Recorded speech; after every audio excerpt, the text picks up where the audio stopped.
Hello, আসসালামু আলাইকুম ওরহমতুল্লাহ বরকাত।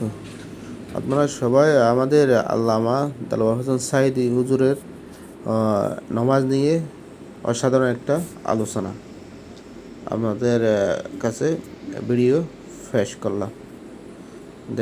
আপনার ভিডিওটা দেখে উপকৃত হবেন ইনশাআল্লাহ।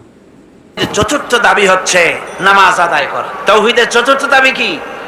নামাজ আদায় কর। সেজদা দিবা, কারে দিবা?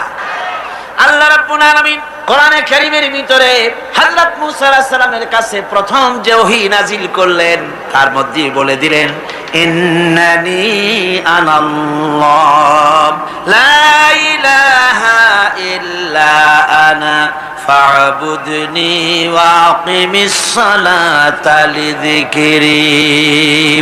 নিশ্চয়ই আমি আল্লাহ, লা ইলাহা ইল্লা আনা, আমি ছাড়া কেউ নাই। ফা'বুদনি, আমার গোলামি কর, আমার দাসত্ব কর, আমার আনুগত্য কর, আর আমার শরণার্থে নামাজ আদায় করো।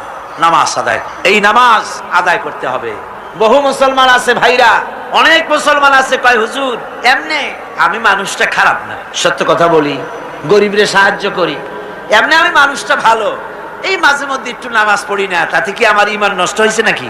আমি বলি ভাই ইমানই তো নাই, নষ্ট হবে কি? ইমান তো থাকা লাগবে। লা দীনা লিমান লা সালাতা লাহু, যার কাছে নামাজ নাই তার কাছে দ্বীন নাই, ঈমান নাই, কিচ্ছু। যে ব্যক্তি নামাজ পড়ে না, মুসলমান বলে দাবি করার কোনো হক নাই, তার অধিকার নাই। যে ব্যক্তি নামাজ পড়ে না, তাওহীদের চতুর্থ নম্বরের দাবি নামাজ আদায় করতে হবে।